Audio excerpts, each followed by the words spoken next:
What record gets your biggest reaction? TIffany right now is anytime that come on anywhere I go. Ladies is up. It's going crazy. Ladies is up. Whether it's somebody first time hearing it or they done heard it 100 times already, like that song makes the whole place move every time. It fits the 10-second rule though. Yeah, definitely. You know what I mean? So that's why, like, that's the difference between songs that hit with people that never heard it before or joints you got to get used to. When that thing undeniable on the first 20 seconds. Like, that's it. No, this feel good. What we doing? Exactly. You know what I'm saying? That's what it is. Yeah. It's that 10-second rule. And it's funny because that was the A&R gauge for a long time. Yeah. Most definitely. So I was just happy to have a record that did that. Because, you know what I mean? You could, as an artist, we all make a lot of songs. Like, we all got it. But we really don't know what's our hit until it becomes a hit. Like, TIffany was a song that I just put on a project that was like song like number 13. Like, I didn't even think of it like that. That's like, interesting. It was a literally, I freestyled that song in probably like not even 10 minutes. Like, literally a 10-minute freestyle. Came out the studio. D-Sim sent it to me. In Atlanta, I come back to Philly, get it mixed down. I just put it on a project. Next thing you know, it's on TikTok and there's dances all over the place. I'm like, see, that's just how it works. You just never know until it go up. So that's why I ended up rushing to shoot that video because of all the attraction it was getting. But yeah, TIffany goes crazy every time. That's dope. That's dope. And how many, like, you perform everywhere? How many places have you really broke that song at?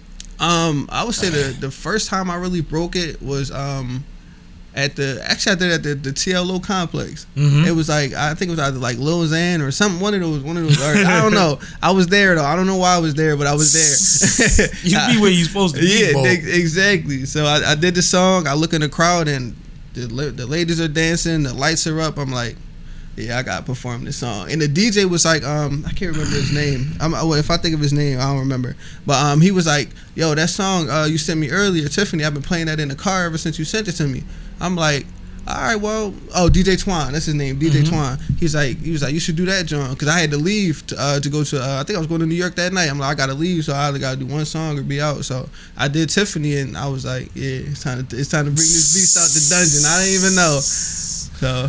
Did you always travel? You always moved around? I know your mom had the company and stuff. Yeah. I always. Before the music, you was. Well, my parents, they old school. They've been married like 30-something years. Yeah, like they longer than that. They settled in. You know that they're wherever they are is where they are. But like I always felt like with what I do, like it requires me to not ever be there. So I'm like, let's just hit the ground. Let's go somewhere. Like I remember driving back and forth to Atlanta like 7-8 times like a year. Like I'm just myself 12 hours back and forth. Like that was just part of it. I just knew I had to grind it out like that. I'm like, if I want this to work, I gotta go there and make it happen. I respect it. That's some real road warrior shit. Yeah, back man. and forth to Atlanta 7-8 times in a year. Insanity. We used to have to drive my sister back and forth twice a year when she was in school down there, and that shit used to be like a thing. Yeah, like that's a ride. Bro. That's a ride, and I got so used to it. Like I can do the ride straight. Like the last time I did that drive, they was like, "Bro, you want to switch drivers?" Like it been like 10 hours. Like nah, bro, we going to Waffle House, right? We go to Waffle House. I'm like, nah. He's like, no, we got to drive, bro. Get some rest. We need you down there, man. Get some rest. So. And the thing is, I can see myself doing it, but I've never had to. Like, I guess technically I did, because we had a family trip to Myrtle.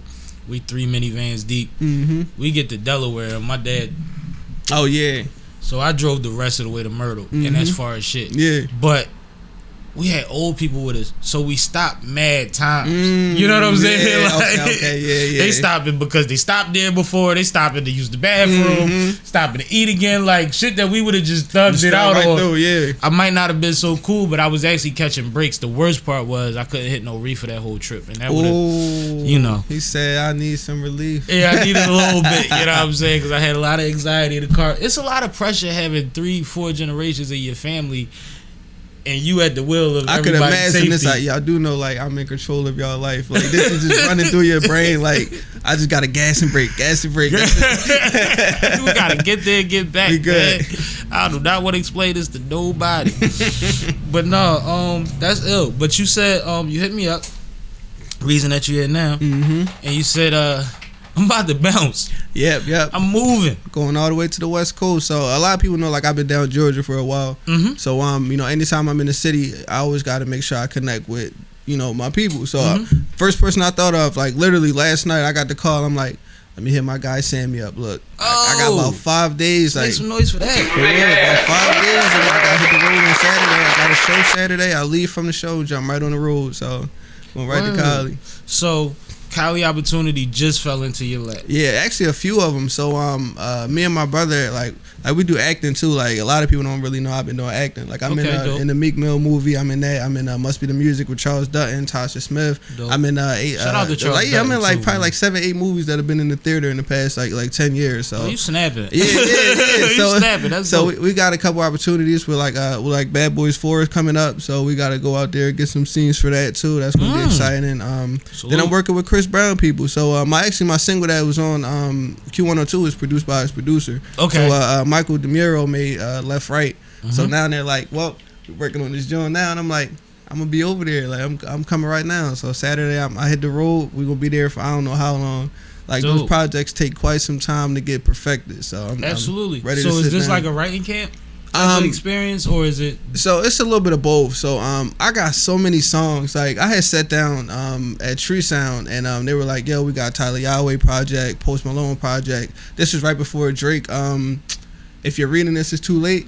So they were working on all those projects, and they was like, "Well, let me hear some music." So I'm just playing stuff. He stopped my song in the middle of the song. It was like, "I need your number right now." He was like, "You have such a worldly sound that all these artists can use this sound for their project." So I'm like, well, take my number then. So, that's when a lot of songs started coming out that, I'll set down the foundation for, and it just expanded. So I'm like, well, now it got me over in California. Let's stay. Let's do it. Yeah, that's a dope thing. Like, and like I said, I just commend people that get up and go. Yeah. You know what I mean? I've lived out of state, but I went to college out of state. But it's different. Yeah, it's way different. You gotta really pay full price for an oil change and brakes and shit when you not home. Like everything is different when you not home. Way you can't different. just call the homie to do something. Or it's on you.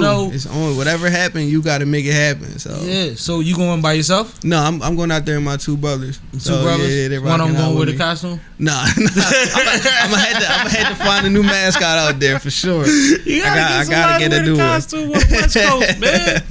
That's crazy.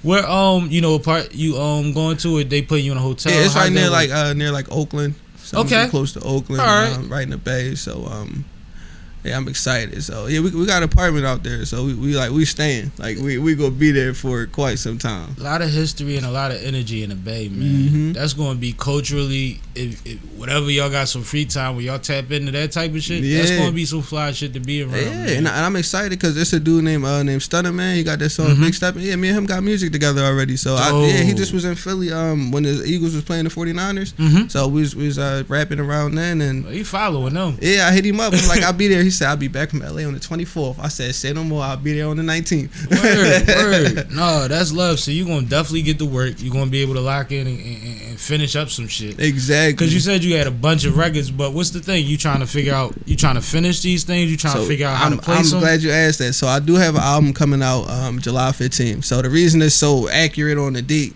it's a Grammy nominated project already. So they're going to submit it for me or whatever. I had my first Grammy nom in 2023, 2024. Yeah, I'm excited, man. I work I got a Retro One. He produced the entire thing top to bottom. That's Tory Lanez producer, Bryson Tiller producer. He top to bottom. He did every song. So and he lives right in Tucson, Arizona. So I'm closer to him too. So everything just worked out. I could just be over there getting the project done and come back and get this Grammy party rocking, man. When you finish this project and you look at it, and what do you see?